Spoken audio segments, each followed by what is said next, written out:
Welcome to this week's Bible Topics discussion. We're glad you're with us today as we discuss Christian maturity. We all want to be mature in our faith, right? I think so.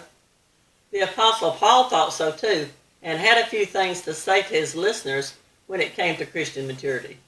In 1 Corinthians chapter 3, verses 1 through 6, he said, "And I, brethren, could not speak to you as to spiritual men, but as to men of flesh, as to infants in Christ.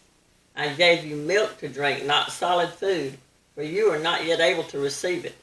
Indeed, even now you're not yet able, for you are still fleshly. For since there is jealousy and strife among you, are you not fleshly? And are you not walking like mere men?"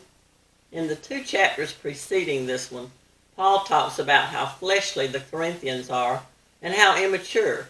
So in this passage, he speaks to them of having milk and being unable to go on to meat. This compares them to an infant who can only handle milk because it has no teeth to chew meat and vegetables with yet. But by the time the child does acquire teeth, he should be able to eat it and digest it, and his body should be able to take it and be strengthened and built up by it. A Christian who has not graduated from milk to solid food can never grow in Christ the way he or she should. Just like a child that doesn't graduate to solid food isn't likely to be very healthy. Bones and muscles need more protein than what they get from milk if they want to grow stronger. The same is true for a Christian. If all a Christian does is go to church on Sunday mornings, he isn't going to grow very much.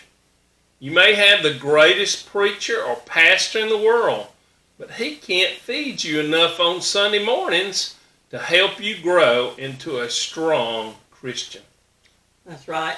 The way to grow in Christ is to spend time with him daily, in prayer and in Bible reading.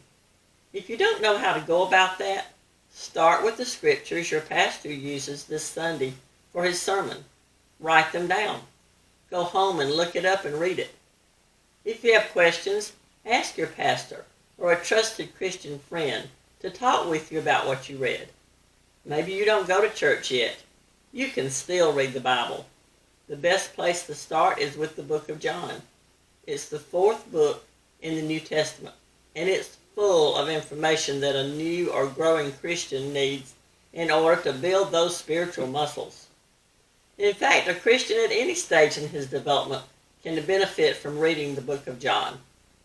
There's a verse that may help to encourage you to get with other Christians. It's Hebrews chapter 10, verses 24 and 25.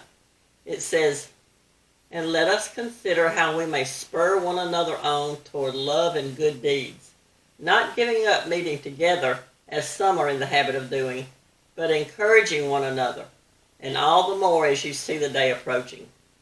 Another thing that will help you mature as a Christian is getting into a Bible study. This can be in the form of a small group at your church or Sunday school or a Bible study in someone's home. Maybe you could tell your pastor that you would like to host a Bible study in your home and ask him if he could suggest someone to come and lead it. You won't believe how much you'll grow, and the others in the group will too. That's right. You may remember the second one of these videos that we did was my testimony of how I became a Christian. It was in a Bible study in someone's home, a sort of ladies' community Bible study. After I got saved that day, I became hungry to know more, and I kept going to those Bible studies. I even started hosting them in my home after a while. I couldn't believe how much I grew. You will too. Well, that's it for this week. Please like, comment, and share, and let us know if you have a topic you'd like to see discussed here, or if you have any questions. We'd love to hear from you. See you next week. Be blessed.